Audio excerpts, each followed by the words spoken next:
Good evening everybody. जैसा कि सुबह हमने बताया था कि जो आपका टॉपिक छूट गया है, दो तो नियम सुबह बता दिए थे, तीसरा नियम आपको बताना है। तो तीसरा नियम है मेंडल का, इतना बता दिया था। क्विक रिवीजन कर लीजिए। मेंडल का जन्म कहाँ हुआ था? ऑस्ट्रिया में। ऑस्ट्रेलिया दूसरा देश है, वो गलती मत करना कभी भी। वो देश इनका ऑस्ट्रिया है। इनके पिताजी पादरी थे और इन्होंने जो प्रयोग किए थे अपने, वो मटर के पौधे पे किए थे। और इनका जन्म 1822 में हुआ था। इन्होंने खोजें शुरू की थी वो 1856 में, और इनको कोई भी पुरस्कार नहीं मिला, इन्हें वरीयता नहीं मिली। 1900 में वैज्ञानिक थे ह्यूगो डिब्रिज, उन्होंने इनके नियमों को दोबारा खोजा, तब इन्हें सराहना मिली। तो इनके दो नियम थे, पहले हम बता चुके थे। पहला नियम था लॉ ऑफ डोमिनेंस और दूसरा था लॉ ऑफ सेग्रीगेशन, प्रभावता का नियम और पृथक्करण का नियम। तीसरा नियम है जो बहुत इंपॉर्टेंट है, इसे हम कहते हैं स्वतंत्र अपव्यूहन का नियम। हिंदी में ये नियम होता है स्वतंत्र अपव्यूहन का नियम, और इंग्लिश में कहते हैं लॉ ऑफ इंडिपेंडेंट असॉर्टमेंट। सबसे मेन बात होती है, तो मेन बात है यहाँ पे जो पहले नियम थे, उसमें पहले नियम में एक लक्षण को ध्यान में रख करके पौधों के जनकों के बीच में हमने क्रॉस कराया था। क्या लक्षण याद रखा था? क्या? एक लक्षण को ध्यान में। यहाँ पर क्या है कि दो या दो से अधिक लक्षणों को ध्यान में रख करके पौधों के बीच में जब संकरण कराया जाता है, तो फिर अलग अलग, यहाँ पे कोई लक्षण किसी लक्षण को प्रभावित नहीं करता है। अपने अपने जीन अलग अलग लक्षण को प्रदर्शित करते हैं, कई प्रकार के पौधे बनते हैं। ये इनकी परिभाषा है। परिभाषा में क्या है? जब विपरीत लक्षणों वाले पौधों के बीच में दो या दो से लक्षणों को ध्यान में रख करके जब संकरण कराया जाता है, तो प्रथम पीढ़ी में प्रत्येक लक्षण अलग अलग अपने गुण को दर्शाता है और एक लक्षण दूसरे को प्रभावित नहीं करता है। जैसे कि दो लक्षणों को हमने ध्यान में रखा है। पहला है रंग। रंग में क्या हो गया? पीला, कैपिटल लेटर में। पीला का अपोजिट क्या हो गया? विरोधी लक्षण है हरा। हरा को हमने छोटी बाई में। ऐसे ही हमने इसका दो लक्षण है गोल। गोल को हमने कैपिटल लेटर में आर कहा, और गोल का क्या हो गया? झुर्रीदार अपोजिट में। इसको हमने स्मॉल आर में। जब भी इनका जब ये क्रॉस कराया जाता है विपरीत लक्षणों में, तो पहले की जो स्पेलिंग लिखी जाती है, येलो माने पीला होता है, तो डबल बाई कैपिटल लेटर में लिख दिया। अपोजिट में इसे हरा की वैसे ग्रीन होती है, लेकिन जब हम ये नियम में इसका उपयोग करेंगे तो हमें इसका स्मॉल लेटर में डबल बाई कर दिया, छोटी बाई हो गई। ऐसे ही यहाँ पे गोल का राउंड माने गोल होता है, डबल आर हो गया। झुर्रीदार की अंग्रेजी शॉर्ट हो गई, या फिर रिंग, कुछ भी अलग अलग स्पेलिंग होती है, लेकिन यहाँ पे हमने क्या कर दिया? स्मॉल आर में। स्मॉल आर में। अब इनका अगर हमने क्रॉस कराया तो जैसे पीला गोल, आई बाई डबल बाई और आर, और यहाँ पे क्या हो गया? हरा और झुर्रीदार। समझ लीजिए फिर इसका चार्ट बड़ा बनता है, हरा बाई आर। अब इनके डबल जो है, जो लक्षण है डबल है, कुछ सूत्र एक एक कर लीजिए। कैपिटल लेटर, और ये हो गया आर, और ये हो गई बाई, और ये हो गई आर। अब इनका क्रॉस कराएंगे तो क्या होगा? बड़ी बाई, बड़ी आर, छोटी आर। ये हमें प्रथम पीढ़ी में पौधा प्राप्त हुआ। इसमें क्या हुआ कि कैपिटल लेटर बाई अर्थात पीला हरे पर प्रभावी है।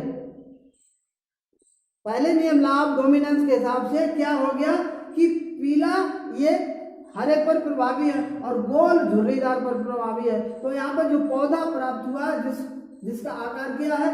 पीला, जो बीज प्राप्त हुए पीला और गोल, ये बीज प्राप्त हुए। क्यों? पीला हरा के ऊपर प्रभावी है और गोल झुर्रीदार के ऊपर प्रभावी है। अब इसी यववन पीढ़ी के पौधों के बीच में जब हम स्वपरागण कराएंगे तो देखिए कितने पौधे प्राप्त होते हैं और कितने प्रकार के ऐसे। अब इसका क्रॉस कराने के लिए हम जैसे अलग अलग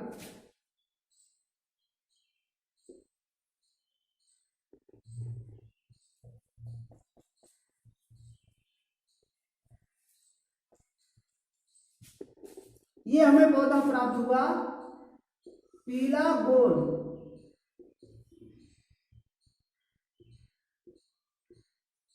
ठीक, एक लाइन हो गई, 2 लाइन हो गई, 3 लाइन हो गई, 4। ऐसे इधर कर लो, 1 2 3 और 4। अब इसे लिखना कैसे है? पहले तो हम बाई बाई को ले रहे हैं, बड़ी बाई बड़ी बाई, समझ रहे? और यहाँ पे बड़ी आर छोटी आर, ऐसे ही यहाँ पे बड़ी बाई बड़ी बाई, बड़ी आर छोटी आर। अब यहाँ पे अब बाई को हमने ले लिया, अब आर को ले लो, बड़ी आर नहीं बड़ी आर, और फिर बड़ी बाई छोटी बाई। क्या हो गया? गलत हो गया क्या? ये ऐसे छोटी बाई और छोटी बाई, बड़ी आर छोटी आर, ऐसे ही छोटी बाई बड़ी आर और छोटी आर। ये हो गए 4 प्रकार के। अब इनका आपस में क्रॉस, इनका क्रॉस कराइए।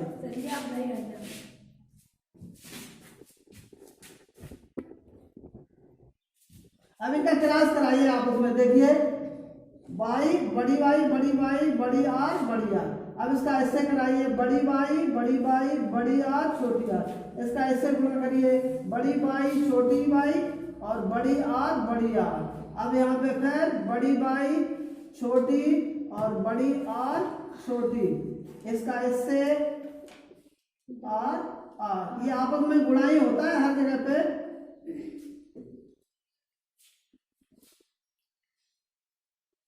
और R, by by R R, इसका इससे by by R R, by by R R, छोटी बाई बड़ी आर, छोटी बाई बड़ी आर छोटी आर, बड़ी बाई छोटी बाई बड़ी आर छोटी आर। अब इसका इससे बड़ी बाई छोटी आर। अब इसका छोटी बाई और बड़ी आर और छोटी बाई छोटी आर छोटी आर। अब यहाँ पे इसका निकाल लीजिए, ये क्या बड़ी पीला क्या हो गया? गोल। इसमें क्या है? पीला प्रभावी है, पीला गोल। इसमें भी पीला प्रभावी है और गोल भी प्रभावी है। इसमें भी पीला गोल, इसमें भी पीला गोल, इसमें पीला और डबल आर है। क्या हो गया? जोरीदार। समझ रहे? पीला गोल, पीला, यहाँ पे क्या हो गया? जोरीदार। आज में क्या हो गया? पीला गोल, पीला गोल। अब दोनों बाई छोटी है तो क्या हो गया? हरा गोल। दोनों बाई छोटी है, हरा और गोल आर प्रभावी है, पीला गोल। यहाँ पे क्या हो गया? पीला जोरीदार, हरा गोल, हरा जोरीदार। अब इनका अनुपात निकाल लो। 4 प्रकार के पौधे हो गए, पीला गोल, अभी नहीं, पीला जोरीदार, हरा गोल और हरा जोरीदार। बिल्कुल आसान है, घर पर भी बनाना। 1 हो गया पीला गोल, 2 हो गया पीला गोल, 3 पीला गोल, 4 पीला गोल, 5 पीला गोल, 6 और पीला गोल, 7 पीला गोल, 8 और पीला गोल 9। अब पीला जोरीदार 1 हो गया, पीला जोरीदार 2 हो गया, पीला जोरीदार 3 हो गया। अब हरा, अब क्या? हरा गोल हरा गोल 1 हो गया, हरा गोल 2 हो गया, हरा गोल 3 हो गया और हरा झुर्रीदार 1। तो आपका ये अनुपात हो गया 9:3:3:3:4। 4 प्रकार के पौधे प्राप्त हुए। इनमें जो पीला गोल है वो 9 पौधे प्राप्त हुए, हरा गोल है, हरा और पीला झुर्रीदार है ये 3 पौधे प्राप्त हुए, हरा गोल है ये भी 3 पौधे प्राप्त हुए और हरा झुर्रीदार है इसमें 1 पौधा प्राप्त हुआ। इस पर में इसमें भी जहां पर पीला जो है वो पीला यहाँ पे प्रभावी है। एक जगह पे जहाँ पे प्रभावी नहीं है तो यहाँ पे देखो हरा और झुर्रीदार इसने स्वतंत्र अपने लक्षणों को दर्शाया और 1 पौधा शुद्ध पौधा प्राप्त हुआ। यहीं पर भी अब देखो 2 पॉइंट इसी में और बता दें, जैसे आप लोग जानते नहीं है एक संकर क्रॉस एक 2 अलग, एक संकर और 2 संकर में अंतर क्या होता है एवं द्विसंकर। जब विपरीत लक्षणों को जब एक लक्षण को ध्यान में रखकर और विरोधी लक्षणों को ध्यान में रखकर 2 जनकों के बीच में क्रॉस कराया जाता है तो हम उसे एक संकर, यहाँ पे एक लक्षण को ध्यान में रखा, द्विसंकर यहाँ पे 2 लक्षणों को ध्यान में रख करके क्रॉस कराया। दूसरा पॉइंट हो गया ऑटोसोम्स हेटेरोसोम्स।